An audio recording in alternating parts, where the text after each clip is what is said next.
Hello guys, అందరికీ నమస్కారం. Once again we are discussing about Hydra. ఒకసారి మనం ఆల్రెడీ డిస్కస్ చేసుకున్నాము. బేసిక్గా హైడ్రా అంటే ఏంది, అది ఎందుకు ఈ మధ్యలో బాగా దాని పేరు వింటున్నాము, దాని తర్వాత చేసిన యాక్టివిటీస్ ఇట్లాంటివన్నీ మనం ఒకసారి చూసినాం. బట్ స్టిల్ యాక్టివిటీస్ అనేవి హైడ్రా కంటిన్యూ అవుతున్నాయి. Okay, and apart from that the perception about HYDRAA, whatever the perception was there about Hydra, now that has been changed a little bit.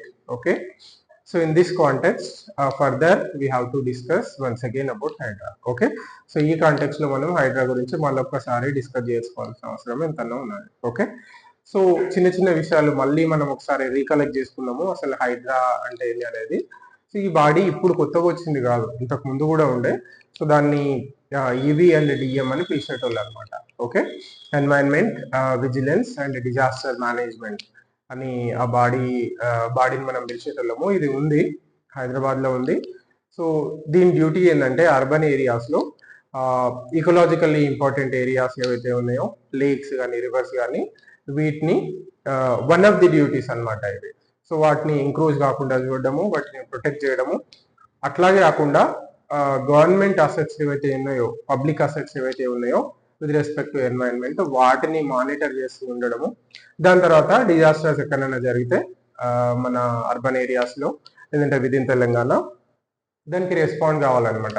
That's why the last లో మనకి disaster management అనే word కూడా దీని వొకాబులరీలో are దీని nomenclature లో ఉందన్నమాట.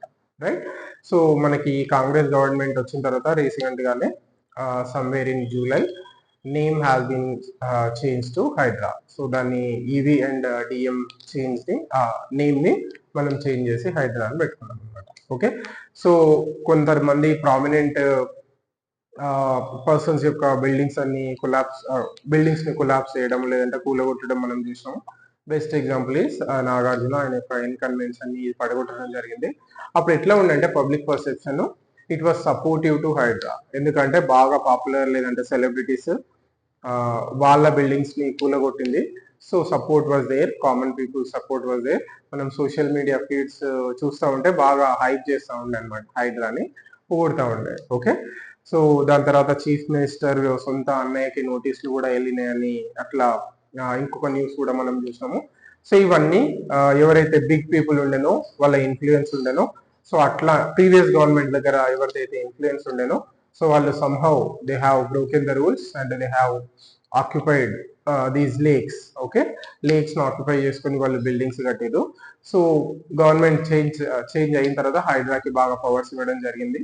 So Hydraa వాళ్ళ మీద యాక్షన్ కూడా తీసుకుంది. సో ఇట్లా కొంచెం పర్సెప్షన్ అనేది బిగినింగ్ లో పాజిటివ్ ఉండే. ఇప్పుడు ఏమైందంటే ఈ క్రమంలో లేక్స్ ని ప్రొటెక్ట్ చేసే క్రమంలో సో ఏవైతే ఫుల్ ట్యాంక్ లెవెల్ ఏదైతే ఉందో ఎఫ్టిఎల్ లేదంటే బఫర్ జోన్, ఈ రెండు ఏరియాస్ లో ఉన్న లేక్స్కి వచ్చేవరకు ఫుల్ ట్యాంక్ లెవెల్ లేదంటే మరియు బఫర్ జోన్, ఈ రెండు ఏరియాస్ లో ఉన్నటువంటి బిల్డింగ్స్ ని ఇల్లీగల్ కన్స్ట్రక్షన్స్ ఏవైతే ఉన్నాయో వాటిని పడగొడతా ఉంది. సో ఈ ప్రాసెస్ లో ఏమైందంటే కామన్ పీపుల్ అంటే కామన్ పీపుల్ అని చెప్పడానికి లేదు, బట్ ఎవరైతే సెలబ్రిటీస్ కారో నార్మల్ పీపుల్ ఎవరైతే ఉన్నారో వాళ్ళ బిల్డింగ్స్ ని కూడా హైడ్రా అనేది పడగొట్టింది అనమాట. ఓకే, సో దానికి తోడు ఇంకొక యాక్టివిటీ కూడా జరుగుతుంది మన సిటీలో. ఏంటంటే మూసీ సుందరీకరణ లేదంటే modernisation of Musi or better word is beautification of Musi. So ఈ కాంటెక్స్ట్ లో కూడా కొన్ని ఏరియాస్ లో మనకి పర్టికులర్ డిపార్ట్మెంట్ ఆఫ్ అధికారులు ఎవరైతే ఉన్నారో respected with respect to looking after all these aspects, so వాళ్ళు కూడా ఇళ్ళని ఎవరైతే ఇల్లీగల్ గా రివర్ బేస్ లోని ఎవరైతే ఇల్లు కట్టుకున్నారో ఆ బిల్డింగ్స్ ని ఐడెంటిఫై చేసి వాటిని మార్క్ చేసి సో ఫ్యూచర్ లో వాటిని కూలగొడుతున్నారు అనమాట. సో ఈ రోజు మనం న్యూస్ చూస్తే ఈ రోజు 2 days బ్యాక్ లేదంటే 3 days బ్యాక్ బిల్డింగ్స్ ఏవైతే మార్క్ చేయబడ్డాయో ఆర్బిఎక్స్ అని, రివర్ బెడ్, ఆర్బి అంటే రివర్ బెడ్ అనమాట.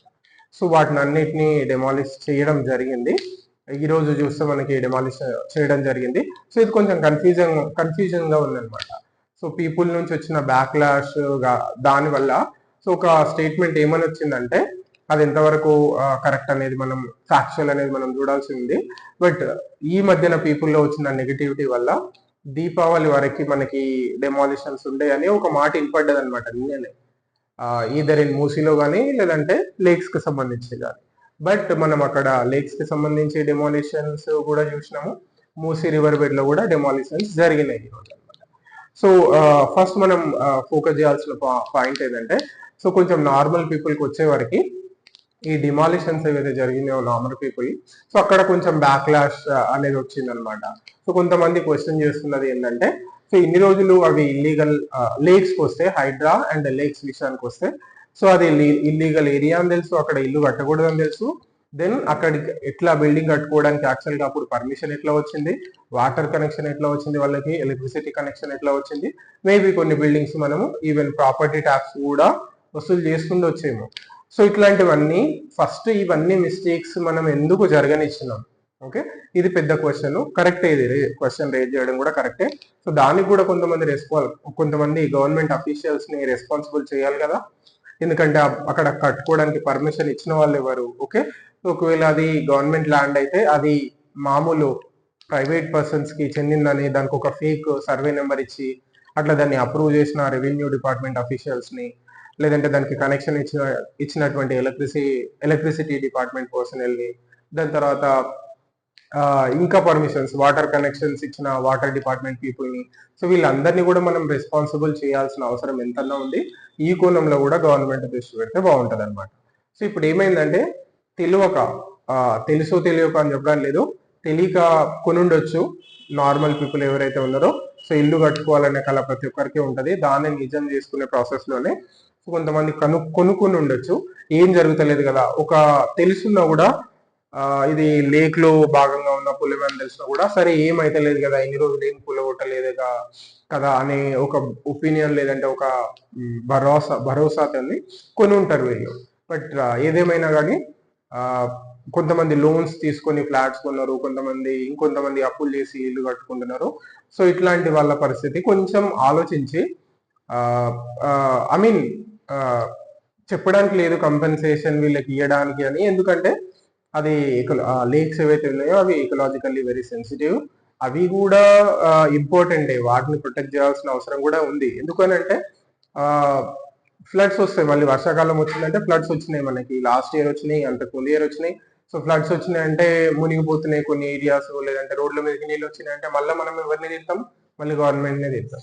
ఎందుకు గవర్నమెంట్ ఏం చేస్తలేదు, ఫ్లడ్స్ వస్తే కాపాడలేదు, అది చేయలేదు, ఇది చేయలేదు అని మళ్ళీ మనం గవర్నమెంట్నే తిడతాం. సో ఇట్లా ఫ్లడ్స్ అనేది మేనేజ్ చేయాలంటే ప్రాపర్ గా ఆ ఎక్సెస్ వాటర్ ఏదైతే ఉంటుందో, సడన్ గా రెయిన్ఫాల్ వచ్చినప్పుడు ఎక్సెస్ వాటర్ ఏదైతే ఉంటుందో ఆ ఎక్సెస్ వాటర్ అంతా ఈ లేక్స్ అబ్జర్వ్ చేసి స్టోర్ చేసుకుంటాయి అనమాట. స్టోర్ చేసుకొని స్లోగా రిలీజ్ చేస్తే అప్పుడు మనము ఈ ఫ్లడ్స్ ఏవైతే ఉన్నాయో వాటి నుంచి కాపాడబడతాం అనమాట. యాక్చువల్ గా హైదరాబాద్ పెట్టింది పేరు లేక్స్ కి, ఒకప్పుడు మనకి థౌజండ్స్ ఆఫ్ లేక్స్ ఉండే. ఇది ఎప్పుడు జరిగిందంటే మనకి సమ్వేర్ అరౌండ్ అప్రాక్సిమేట్ గా 100 years బ్యాక్, 1907 ఆ టైంలో కూడా మన హైదరాబాద్ సిటీకి చాలా ఫ్లడ్స్ వచ్చినాయి.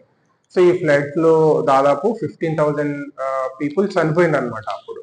సో దానికి అప్పటి నిజాం చలించిపోయి ఏం చేసిందంటే, దీనికోసం ఏదైనా ఒకటి చేయాలని డిసైడ్ అయింది అనమాట. ఫ్లడ్స్ ని మళ్ళీ ఇట్లాంటి ఫ్లడ్స్ రాకుండా ఉండడానికి ఏదైనా ఒకటి చేయాలని ఏం చేసిందంటే, మన దేశంలో అప్పుడు ఒక ఫేమస్ ఇంజనీర్ ఉండే మోక్షగుండం విశ్వేశ్వరయ్య, ఆయనతోని మన సిటీకి ఒక ప్రాపర్ ప్లానింగ్ ఇప్పించి ఈ సిటీని డిజైన్ చేసింది అనమాట. సో మోక్షగుండం విశ్వేశ్వరయ్య చేసింది ఏంటంటే, సిటీ ఫ్లడ్స్ వచ్చినప్పుడు సేఫ్ గా ఉండడమే కాకుండా నార్మల్ టైమ్స్ లో ఆ ఫ్లడ్స్ వచ్చి లేదంటే వర్షాకాలంలో బాగా వర్షం వచ్చినప్పుడు ఆ వాటర్ ని ఎట్లా స్టోర్ చేసుకోవాలి, దాన్ని మళ్ళీ లీన్ సీజన్ అంటే మనకి ఎండాకాలంలో వాటర్ షార్టేజ్ అనేది బాగుంటది, ఆ టైంలో ఈ వర్షాకాలంలో వచ్చినటువంటి ఎక్సెస్ రెయిన్ఫాల్ ని ఎట్లా యూజ్ చేసుకోవాలనే దాన్ని ప్రాపర్ గా మొత్తం బాగా అనాలిసిస్ చేసి ఒక మంచి ప్లాన్ ఇచ్చిండు అనమాట హైదరాబాద్ కి. సో ఆయన ప్లాన్ ఇచ్చినప్పుడు మేబీ హైదరాబాద్ పాపులేషన్ 2 లక్షలు 3 లక్షలు ఉండి ఉండొచ్చు. బట్ ఎప్పుడు హైదరాబాద్ పాపులేషన్ చూస్తే it is approximately around 80 lakhs to 85 lakhs. So 2-3 లక్షల మందికి చేసినటువంటి ప్లాన్, దీంట్లో లేక్స్ ఉన్నాయి, ఫ్లడ్ వాటర్ మేనేజ్మెంట్ ఉంది, డ్రైనేజ్ సిస్టమ్ కూడా అప్పుడు ప్లాన్ చేసిన డ్రైనేజ్ సిస్టమే ఇంకా నడుస్తూనే ఉంది.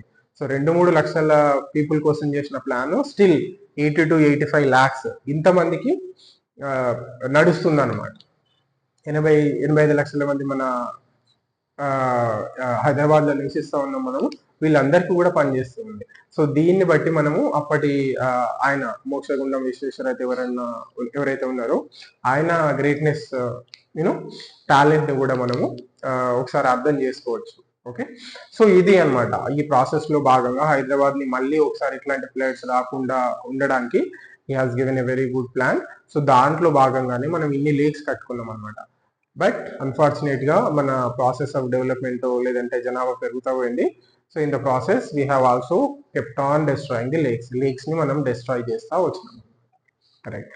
సో ఈ కాంటెక్స్ట్ లో చూస్తే నో డౌట్ మనం లేక్స్ ని కాపాడుకోవాలి. ఇల్లీగల్ ఏదైతే ఆక్యుపేషన్స్ ఉన్నాయో ముందు అధికారుల్ని అడ్డు పెట్టుకొని కానీ లేదంటే పొలిటికల్ పార్టీస్ ని అడ్డు పెట్టుకొని కానీ ఆక్యుపేషన్ ఏదైతే జరిగిందో దాన్ని తీసేయాలి. దాంట్లో నో డౌట్ ఏం లేదు. పబ్లిక్ కూడా కొంచెం దీన్ని అర్థం చేసుకోవాలన్నమాట. ఫ్లడ్స్ వచ్చినప్పుడు మన పరిస్థితి ఏంది అనే దాన్ని కూడా అర్థం చేసుకోవాలి. సో మనకి సమ్మర్ వచ్చిందంటే హైదరాబాద్ లో చాలా ఏరియాస్ లో నీళ్ళే దొరకవు అనమాట. ఎందుకు మనకు నీళ్లు దొరకలేవు అనేది కూడా మనం ఆలోచించాలి. ఎందుకు నీళ్లు దొరకలేవు అంటే మన అండర్ గ్రౌండ్ లో నీళ్లు లేవు. ఎందుకు అండర్ గ్రౌండ్ లో నీళ్లు లేవు అంటే లేక్స్ ని మనము స్టోర్ చేసుకునే లేక్స్ ని డిస్ట్రాయ్ చేసినాము, మొత్తము నీళ్ళంతా మనం కాంక్రీట్ జంగాలు చేసేసినాము. ఈ రీజన్స్ వల్ల మనకి వాటర్ షార్టేజ్ వస్తుంది. సో ఇవన్నీ కూడా మనము ఒకటే యాంగిల్ కాకుండా ఇష్యూని అన్ని యాంగిల్స్ లో అర్థం చేసుకుంటే దాన్ని మనం we will understand the spirit behind these initiatives. Okay, so ఇట్లాంటి ఆస్పెక్ట్స్ ని కూడా మనం అర్థం చేసుకోవాలి. We should become little bit responsible. Okay, కొంచెం బ్రాడ్ గా ఆలోచించి ఈ ఆస్పెక్ట్స్ అన్ని మనం అర్థం చేసుకుంటే మంచిది. రైట్. ఇంకో క్వశ్చన్ ఏంటి అని అంటే కొంతమంది బిగ్ పీపుల్ ఉన్నారు. ఓఐసి కానీ ఆయన హాస్పిటల్ లేదంటే ఆయన లా కాలేజ్ ఉంది, అది ఎందుకు గులగొట్టలేదని. దాని తర్వాత మల్లారెడ్డి గ్రూప్ ఆఫ్ ఇన్స్టిట్యూషన్స్ ఉన్నాయి. అవి కూడా మనకి వస్తున్న న్యూస్ రిపోర్ట్స్ కానీ లేదంటే చూస్తున్న ఇమేజెస్ కానీ శాటిలైట్ ఇమేజెస్ చూస్తే అవి కూడా ఆ వాటర్ బాడీస్ ని అంటే లేక్స్ ని ఆక్యుపై చేసుకొని కట్టినాయి.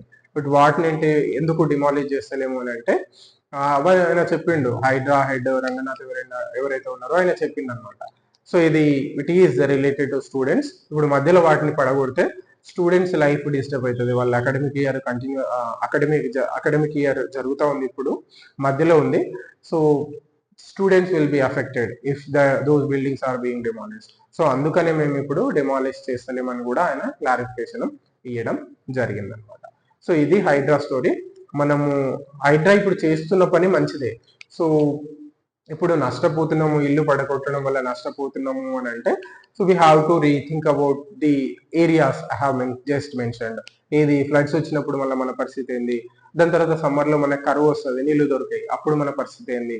సో ఇట్లాంటి విషయాల గురించి కూడా ఆలోచిస్తే అసలు ఈ ఇనిషియేటివ్ అనేది ఏందనేది, ఎందుకు ఏది ఇంపార్టెంట్ అనేది మనకు అర్థమవుతుంది. ఓకే, సో కామన్ పీపుల్ లేదంటే నార్మల్ పీపుల్ ఎవరైతే నష్టపోతున్నారో తెలుసో తెలియో అక్కడ ఇల్లు కొన్న వాళ్ళు లేదంటే ల్యాండ్ కొని ఇల్లు కట్టుకుంటున్న వాళ్ళు, ఓకే, లేదంటే అపార్ట్మెంట్స్ కట్టుకుంటున్న వాళ్ళు, ఈ పబ్లిక్ అఫీషియల్స్ ఎవరైతే ఉన్నారో వాళ్ళని ఐడెంటిఫై చేసి ఎవరైతే ఫేక్ సర్వే నెంబర్స్ క్రియేట్ చేసి వాళ్ళకి అమ్మిందో, సో ఇట్లాంటి వాళ్ళని అందరినీ కూడా మనం పట్టుకోవాలి. We should identify the responsible people. వాళ్ళు లంచం తినుండొచ్చు, ఆ తిన్న లంచం అంతా మనం రికవర్ చేయాలి. ఇంకా పర్సనల్ గా వాళ్ళ సాలరీ ఇట్లాంటివి ఏదైతే వాళ్ళు తీసుకున్నారో వాళ్ళు తప్పు చేసింది కాబట్టి వాళ్ళ దగ్గర నుంచి మనీ రికవర్ చేసి మనం వీళ్ళకి సహాయం చేయొచ్చు. ఇది ఒక solution. I'm thinking it has a solution. So వీళ్ళ కరప్ట్ అఫీషియల్స్ దగ్గర నుంచి మనీ అంతా రికవరీ చేసి, కరప్ట్ మనీ రికవర్ చేయాలి, దానికి మించి ఇంకా కొంచెం ఎక్కువ రికవర్ చేయాలి వాళ్ళ సాలరీ నుంచి. ఎందుకంటే వాళ్ళ డ్యూటీ ఏంటంటే వాళ్ళు నిజాయితీగా డ్యూటీ చేయాలి. నిజాయితీగా డ్యూటీ చేయలేరు కాబట్టి వాళ్ళని ఖచ్చితంగా పని చేయాలి. సో ఇట్లా మనీ కలెక్ట్ చేసి ఒక ఫండ్ క్రియేట్ చేసి ఇట్లా నష్టపోతున్న వాళ్ళకి కొంచెం కంపెన్సేషన్ మనం ఇస్తే it could be a solution. Okay, దీంతో పాటు మనం అవేర్నెస్ కూడా జనరేట్ చేయాలి about saving the environment, saving the water bodies, దీని గురించి. ఓకే, ఇంకా మనం మూసీకి వస్తే మూసీ నది మీద కూడా ఇల్లీగల్ కన్స్ట్రక్షన్స్ ఏవైతే ఉన్నాయో వాటిని కూడా మనం క్లియర్ చేయాల్సి ఉంది. క్లియర్ చేయాలంటే అట్లా మూసీ రివర్ బెడ్ లో ఇల్లు కట్టుకున్న వాళ్ళు అంటే వెరీ పూర్ పీపుల్ అనమాట. వాళ్ళకి ఎక్కడ ఉండడానికి ప్లేస్ దొరకక సరే కట్టుకుంటారు కదా అందరని వచ్చేసి కట్టుకున్నారనమాట. సో ఇది కూడా గవర్నమెంట్ అఫీషియల్స్ వైఫల్యమే. ఎందుకు కడుతున్నప్పుడే ఫస్ట్ ఆఫ్ ఆల్ ఆపాల్సింది. ఓకే, అది చేయలేదు. వాళ్ళు కట్టుకున్నారు, ఆల్మోస్ట్ 15 years 10 years 15 years అక్కడ ఉంటున్నారు.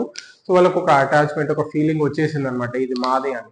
సో ఇప్పుడు మనం మళ్ళీ వెళ్ళి వాటిని డెమాలిష్ చేస్తే so they feel helpless, they feel like they have been you know deceive like that. వాళ్ళకి ఖచ్చితంగా ఫీలింగ్ వస్తుంది అనమాట. ఎందుకంటే ఆ కట్టుకున్న ఇల్లు ఇల్లీగల్ అయినా కూడా వాళ్ళకి మాది అన్న ఫీలింగ్ ఒకటి వచ్చింటది అనమాట. సో దీనికోసం ఏం చేయాలంటే వాళ్ళకి డబుల్ బెడ్రూమ్ ఇల్లు ఇస్తున్నాం, ఓకే. సో క్వాలిటీ మీద క్వశ్చన్స్ ఉన్నాయి. డబుల్ బెడ్రూమ్ ఇల్లు లేదంటే ఇందిరమ్మ ఇల్లు, some people are raising questions, అవి బాగాలేవని అట్లని ఇట్లని.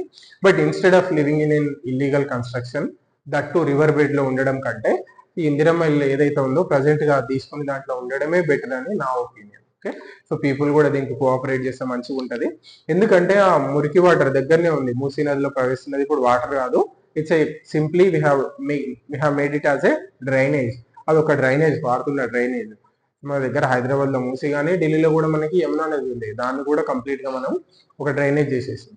సో ఇట్లా ఈ పొల్యూట్ అయిపోయిన రివర్స్ ని మనం ట్రీట్ చేయాలేవా, దాంట్లో మళ్ళీ మంచినీరు పారేలాగా చేయాలి మనం. ఓకే, ఒకప్పుడు మనము కంట్రీస్ లైక్ యూకే కానీ ఫ్రాన్స్ కానీ తీసుకుంటే సో వాళ్ళకున్న రివర్స్, ఇంగ్లాండ్ లో లండన్ లో తీసుకుంటే థేమ్స్ రివర్ కానీ, ఓకే, ఫ్రాన్స్ లో తీసుకుంటే వాళ్ళకు ఒక రివర్ ఉందన్నమాట. సో అవి కూడా ఇండస్ట్రియల్, అక్కడ ఇండస్ట్రియల్ రెవల్యూషన్ వచ్చినప్పుడు లేదంటే దాని తర్వాత హైలీ పొల్యూటెడ్ ఆ రివర్స్ కూడా బాగా పొల్యూట్ అయినాయి అనమాట, పొల్యూట్ అయినాయి. But they have learn from there mistakes. వాళ్ళు దాని తర్వాత ఏం చేశారంటే ఆ రివర్స్ ని మళ్ళీ ట్రీట్ చేసి మంచిగా they made those reverse into A clean reverse. వాళ్ళు ఆ రివర్స్ ని, పొల్యూట్ అయిన రివర్స్ ని మళ్ళీ మంచి క్లీన్ రివర్స్ గా మార్చుకున్నారు. Now fresh water is flowing in those reverse. So అట్లాగే మన హైదరాబాద్ లో మన మూసీని, ఈవెన్ ఢిల్లీలో యమునా రివర్ ని కూడా let's hope we will see ఒక క్లీన్ వాటర్ దాంట్లో పారేలాగా మనం ఫ్యూచర్ లో చూస్తామని అనుకున్నాం. అది ఇంపార్టెంట్, ఎందుకంటే ఈ ప్లానెట్ అనేది ఓన్లీ హ్యూమన్ బీయింగ్స్ కి సంబంధించింది కాదు. So it belongs to everybody. మనతో పాటు వేరే అదర్ చాలా యానిమల్స్ ఉన్నాయి, దాంట్లో వాటర్ లో బతికే యానిమల్స్ కూడా ఉన్నాయి, ఫిష్ కానీ, మెనీ థింగ్స్, క్రొకడైల్స్ కానీ, యూనో టర్టిల్స్ కానీ, ఇవన్నీ ఉన్నాయి. సో రివర్ పారుతా ఉండే, ఇవన్నీ నివసిస్తూ ఉండే, బట్ మన యాక్టివిటీస్ వల్ల అవన్నీ చనిపోయినాయి అన్నమాట. So at least we should try to bring them back. So environment అనేది ఒక ఆస్పెక్ట్ ఉంటుంది, దాన్ని మనం కాపాడాలి, దాన్ని వెనక్కి తీసుకురావాలి. సో అందుకని మనం మూసీ నదిని కూడా కాపాడుకోవాల్సిన అవసరం ఎంతైనా ఉంది. మనం లిటిల్ బిట్ హిస్టరీ చూస్తే మూసీ నదిది, ఇది ఎక్కడి నుంచి వస్తుంది అంటే వికారాబాద్ ఏరియాలో, అక్కడ ఏదైతే ఫారెస్ట్ ఉందో వికారాబాద్ ఫారెస్ట్ చిన్నది, అనంతగిరి హిల్స్, అక్కడ దీని జన్మస్థానం అనమాట. అక్కడ నుంచి స్టార్ట్ అయ్యి పారుతా వచ్చి హైదరాబాద్ నుంచి కూడా వెళ్ళి లాస్ట్ కి సమ్వేర్ ఇన్ నల్గొండ ఇది కృష్ణా నదిలో కలుస్తుంది అనమాట. రైట్. సో వికారాబాద్ గురించి మనకు తెలుసు, especially the hills, Ananthagiri hills. అక్కడ మనకి కొన్ని ఔషధ మొక్కలు ఉన్నాయని కూడా ప్రజలు నమ్ముతారు. సో నిజాం టైంలోనే అక్కడ ఒక టీబీ హాస్పిటల్ కూడా కట్టిండ్రు. సో అక్కడ టీబీ పేషెంట్స్ వీళ్ళందరూ కూడా అక్కడ ఉన్నటువంటి క్లీన్ ఎన్వైరన్మెంట్ లేదంటే ఆ మెడిసినల్ ప్లాంట్స్ నుంచి వచ్చే ఎయిర్ వల్ల ట్రీట్ అవుతుందనే ఈ బిలీఫ్ తోనే అక్కడ ఇది కట్టిండ్రు. సో అదే పర్పస్ లో ఈ రివర్ కూడా అక్కడనే పుడుతుంది కాబట్టి ఈ రివర్ లో కూడా, రివర్ వాటర్ లో కూడా మెడిసినల్ వాల్యూస్ ఉన్నాయని ఒకప్పుడు ప్రజలు నమ్మేవాళ్ళు అనమాట. సో ఆ వాటర్ మంచిదని, దాన్ని మన శరీరాన్ని అంటించుకుంటే కానీ తాగుతా కానీ మంచిదని ఒకప్పుడు నమ్మేటోళ్ళు అనమాట.